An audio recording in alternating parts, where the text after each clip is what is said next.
The game of basketball is constantly evolving, especially on the NBA level, and although it may appear effortless, players really have to put in some work if they want to build and maintain top-tier athleticism and avoid being left in the dust. That being said, let's check out some of the latest NBA stars to have transformed their physique. By the way, you know what to do. Tap the like button and subscribe, because it's buckets all day right here on NBA Zone. Zion Williamson.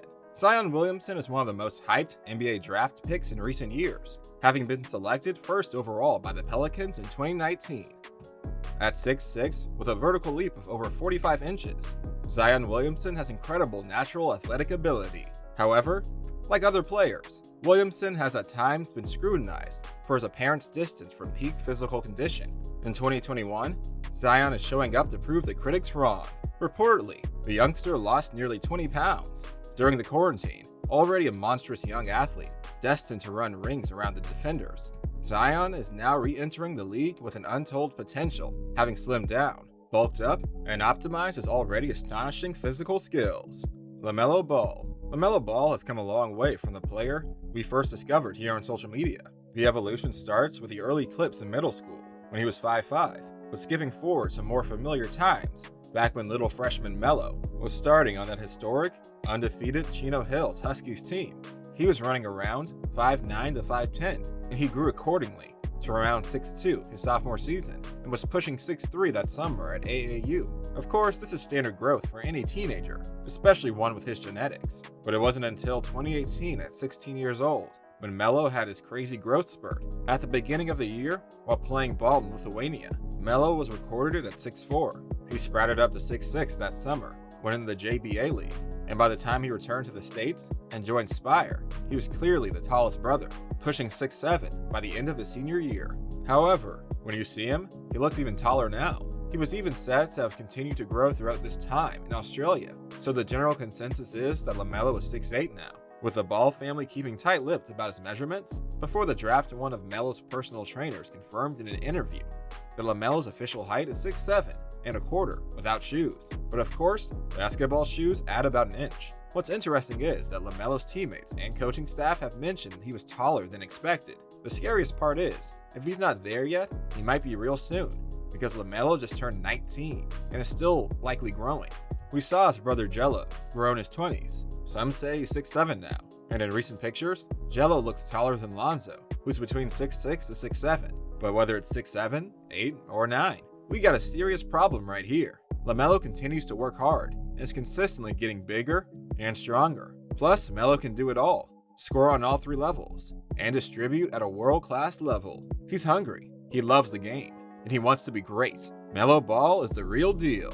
Lonzo Ball. With all the hype around LaMelo, let's not forget about Lonzo, who also happens to be Zion's teammate. Don't think just because he's active in the studio, dropping his new album and all that, he ain't been in the gym putting in the work too. And amongst the Zion hype was a photo of Lonzo in the gym.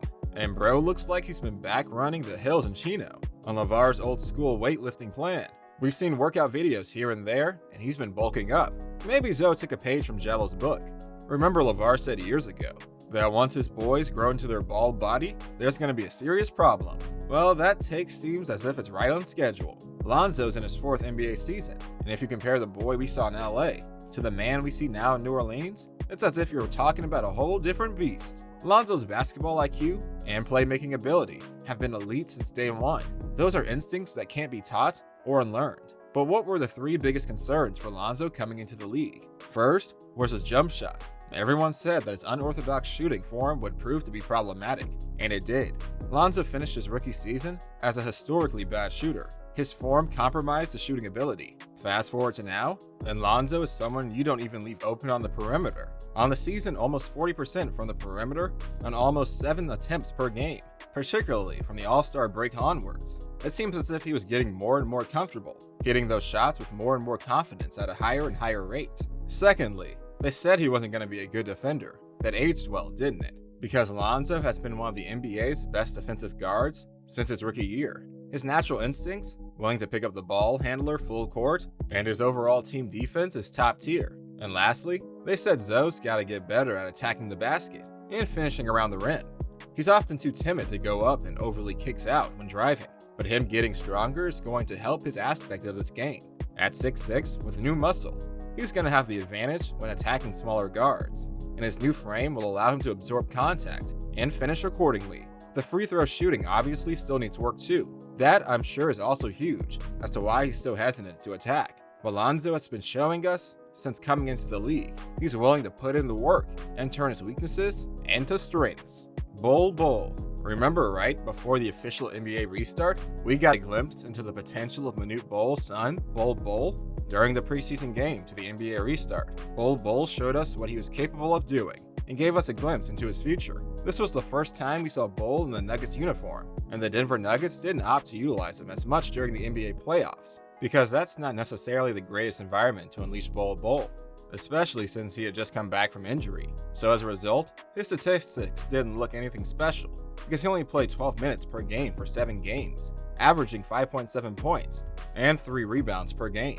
But he shot 1 3-pointer per game, and averaged 44% from 3. But one thing you gotta pay attention to is the Denver Nuggets have an extensive history of doing a phenomenal job drafting great talent in the latter parts of the NBA draft. Nikola Jokic, Kenneth Faried, Michael Porter Jr., and Jamal Murray are prime examples of the potential powerhouse that Denver Nuggets can be. Now Bull looks a little different as of late. He's not the same scrawny player that you saw in the last preseason. The dude has put on some muscle now, as he started to fill out his 7'2" frame. The question is, when will he become more like Kevin Durant? Or is he going to put on 50 pounds of muscle and turn into Giannis Antetokounmpo? The reason for comparing Bull to Giannis is because they're a very similar type of player.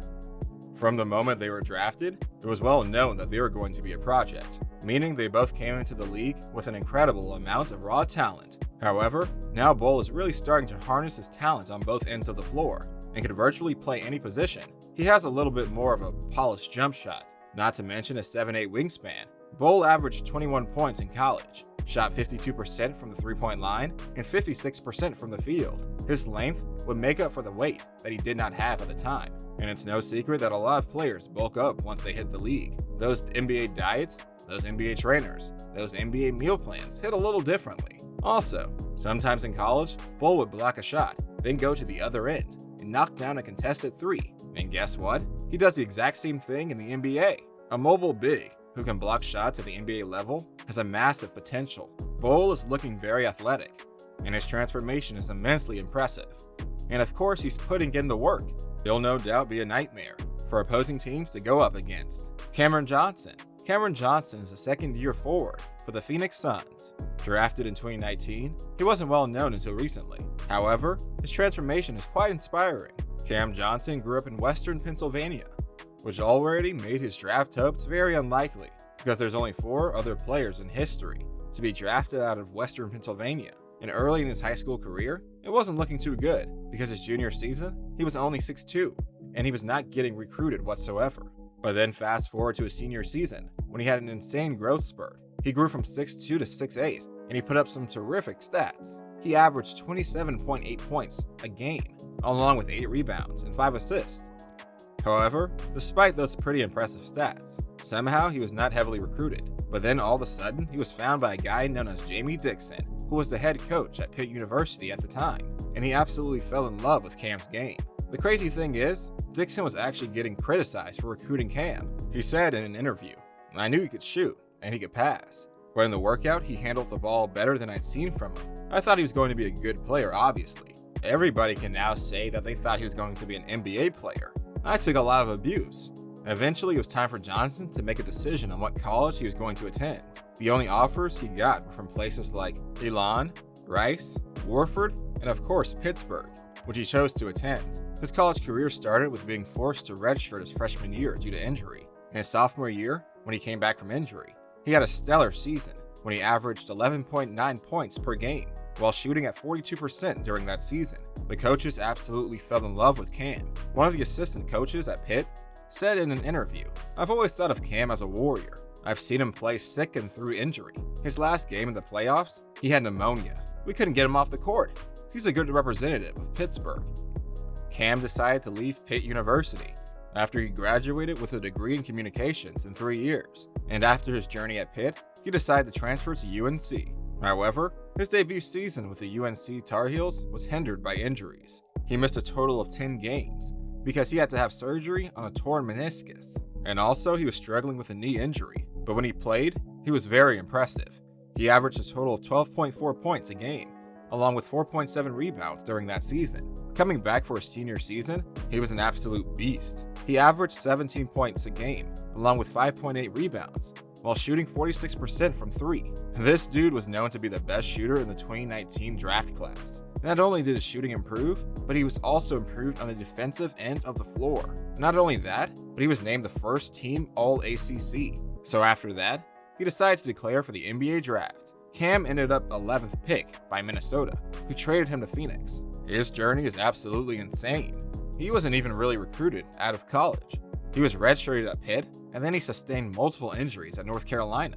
And all of a sudden, he became the best shooter in his rookie class. Regarding his thoughts on his journey to the league, he said in an interview at the NBA Draft Combine, "Going through high school, my recruiting was different than most. The time in which I blossomed into what I've become and what I will become is just a little later than a lot of other people." Well, his perseverance is definitely paying off, and he's now shooting 40% while surrounded by star power in Phoenix. Are you motivated now to go out and make your own transformation? Hopefully so. But if not, at least make sure to like the video and hit subscribe for more inspirational basketball content right here at NBA Zone.